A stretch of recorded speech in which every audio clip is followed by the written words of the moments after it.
জয় মা ছিন্নমস্তা। আজকে রাতে বিশেষ ফলহারিণী অমাবস্যা উপলক্ষে মায়ের বিশেষ পুজো ও যজ্ঞ করা হবে। সেই জন্য রাতের আয়োজন চলে এসেছে এবং দিনে যে মায়ের নিত্য পুজো হয় সেই জন্য মায়ের জন্য পদ্ম ফুল আনা হয়েছে। আজকে রাতে মায়ের বিশেষ হোম যজ্ঞ হবে। তার আগে দিনের যে নিত্য পুজো হয় মায়ের, সেই পুজোর কিছুক্ষণের মধ্যে আমি শুরু করব।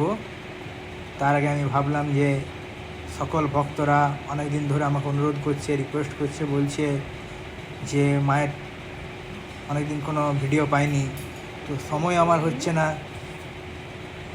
সেই জন্য আমি মায়ের আজকে ভিডিও করার সময় পেলাম, তো মায়ের একটা ভিডিও দেখাচ্ছি, বানাচ্ছি, যাতে সব ভক্তরা, দূর দূরান্তের ভক্তরা মায়ের দর্শন পেতে পারে। এখানে মা নিত্য বিরাজমান এবং মায়ের নিত্য পুজো হয়, আয়োজন করা হয় দেবী ছিন্নমস্তা। তার পাশে আমরা দেখতে পাচ্ছি ডাকিনী ও বর্ণিনী মাকে, যারা মায়ের সহচরী। আজকে রাতে বিশেষভাবে মায়ের পুজো করা হবে। আজ মায়ের পুজো হবে বিশেষ ষোড়শোপচারে হোম যজ্ঞর মাধ্যমে। আজ ফলহারিণী অমাবস্যা, রাত 7টা 15-র মধ্যে লাগবে ও সে সময় মায়ের ভালোভাবে পুজো হবে হোম যজ্ঞভাবে। তো সে সময় আমরা মায়ের হোম যজ্ঞের একটা ভিডিও যদি সেরকম সময় পাই তো বানাবো এবং আপনাদের সবাইকে দেখার সুযোগ করে দেব, যাতে আপনারা মায়ের দর্শন করতে পারেন। নিত্য মায়ের এখানে পুজো হয়। মায়ের সঙ্গে এখানে সমস্ত দেবদেবীরাও আছে, বাবা ভোলেনাথ, মহাদেব, তারপর কার্তিক ঠাকুর, আদ্যা মা, গণেশ ঠাকুর, সমস্ত ভক্তেরই দেবতারই এখানে পুজো হয়। তো বিশেষ করে এখানে মা ছিন্নমস্তারই মন্দির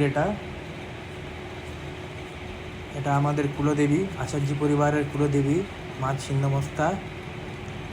আমরা সবাই মিলে এই পুজোটা করি। তো আপনারা মায়ের দর্শন করুন, মাকে মনের ভক্তি দিয়ে নিজেদের ইচ্ছা সব মাকে জানান। মা সকলের ইচ্ছা পূরণ করে। জয় মা ছিন্নমস্তা। সবারই মা মঙ্গল করুক, মঙ্গলময়ী মা। এখানে রাধা গোবিন্দ ও গোপাল আছে। গোপালকে আমরা এখানে দেখতে পাচ্ছি, গোপালও পূজিত হন। কিছুদিন আগে জ্যৈষ্ঠ মাসে এখানে আমাদের যে কুলদেবতা লক্ষ্মী জনার্দন, তারও সেবা হলো এবং এখানে দেবাদিদেব মহাদেব শঙ্কর তিনিও আছেন মায়ের সঙ্গে। যেখানে মা সেখানে